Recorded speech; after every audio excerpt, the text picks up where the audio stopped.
Hello guys and welcome back, it's Sniper Raccoon, and on this video I'm going to be talking about my love of the shooter genre and my history within Call of Duty. Now my history of Call of Duty starts with the granddaddy of them all, Call of Duty 4.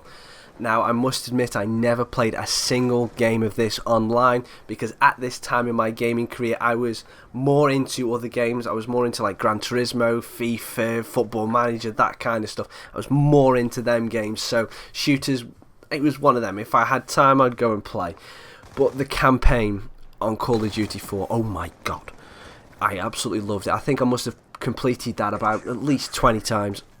I never completed it on a difficulty higher than Veteran, purely because I was a noob and I didn't like getting killed all the time, and that stupid sound every time you got killed, that it was sort of like a sort of thing like that. I don't think it was quite like that, but every time you get killed by a grenade, watch out for the grenade indicator. Duh! I know it, I just keep getting killed by it. I just can't get out of the way quick enough half the time. But anyway, that story mode, I absolutely loved it. So obviously when Modern Warfare 1 was done and World at War was coming out, I thought, shit, it's another Call of Duty game. I love the campaigns, I'm gonna have to go for it. And yeah, I didn't like it. I am not a great fan of playing games from the gone era, dear lord. I am not a fan of playing historical shooters. This is why the original Call of Duty games, like 1, 2 and 3, them stories never really appealed to me because I'm not that much of a history buff. So I didn't really like it. I always liked the stuff that was like sort of like now, semi-futuristic, that kind of stuff. So World at War, I played the story, but you know, I didn't really enjoy it. And that bit at the end where you end up in Berlin and then all of a sudden you're playing Nazi zombies, I was like, what the f is going on here? That's it, out, done. But in this game I did actually play some multiplayer. Now I can remember, I think it was called Dome, where you would basically go outside, you could go outside and inside. Yeah, I think it was Dome, because the inside sort of looked like a dome. Yeah, that's kind of describes itself. But I can just remember getting absolutely annihilated by people with dogs and artillery fire. It was terrible. I absolutely hated it. Yeah, I kept going back for more.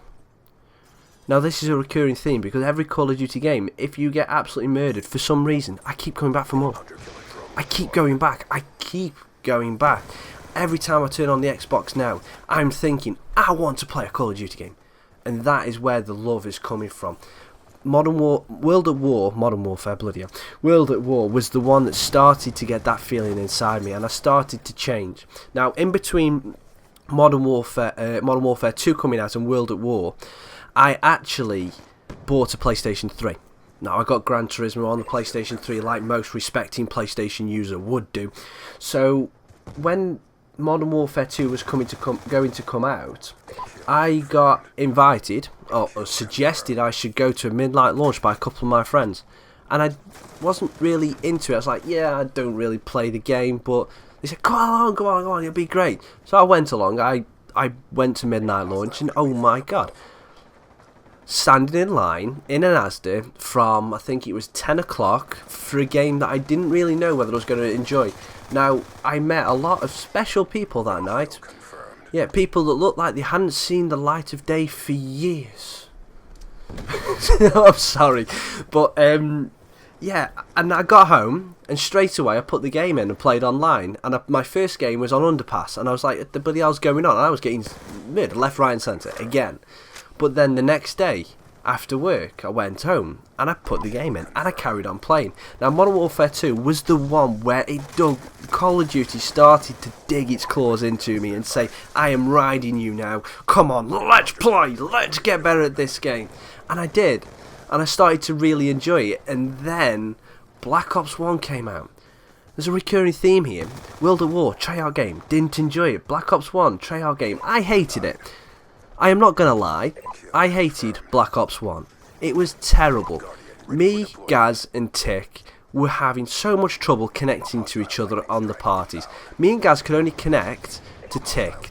Tick couldn't connect to us, I couldn't connect to Gaz. We'd have to join Tick and that would be it. And what we had to do, I don't know if any of you had to do it as well, if we wanted to get OpenNAT, what we had to do, we had to reset our internet, stick the Black Ops 1 disc in, take it out, put the Modern Warfare 3 disc in, Modern Warfare 2, sorry, I was going in the future then, Modern Warfare 2 disc in, check what the NAT was like on that, then stick the Black Ops 1 disc, and pray that we could connect to TIC. So it was safe to say that Black Ops 1 was not the most enjoyable Call of Duty experience on the time.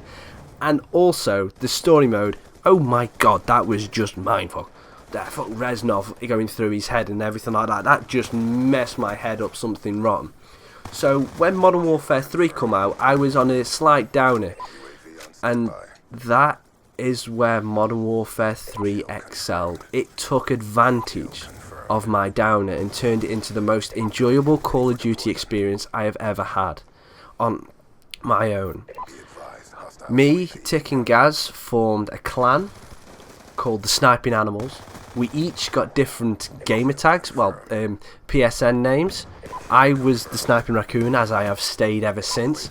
Gaz was the Sniping Meerkat, and Ticker was the Sniping Otter. And that was freaking hilarious to start off with. And look what it's bred into. I started YouTube, doing videos on Call of Duty, started doing commentaries within on Modern Warfare 3, and it led into Black Ops 2. Now, Black Ops 2, when I started it, I was carrying on with YouTube, and I've met some incredible people.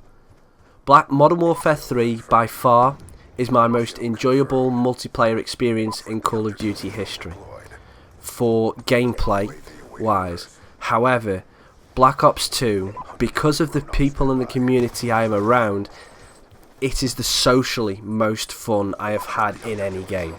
So Modern Warfare 3, my favourite Call of Duty of all time. Black Ops 2, my most favourite social game of all time to this date. I have had so much fun. I have met loads of people.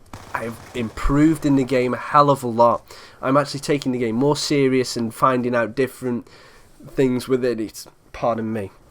And I've really enjoyed it. So anyway, to summarise now, my love of first-person shooters other than Call of Duty started with Team Fortress 2. I was with a clan called Zero Bullshit, or ZBS. We had to drop the bullshit at the end, so we just went to ZBS. And then it was too much fun. Meeting a random Scottish guy called Dugan. Yeah, he's just insane. He was awesome pyro. So that gave me a taste of what shooter games could be like, so I tried more. I am so glad I tried more, because they are my favourite genre of games at this moment in time. And Call of Duty is my favourite series of all time. And long may it live, even though every series and every kind of game has a timescale, has a life cycle, and we all know that it is not infinite. It is not guaranteed it's going to be a long. It could fizzle out by the end of this year. It could fizzle out in 20 years' time. We don't really know.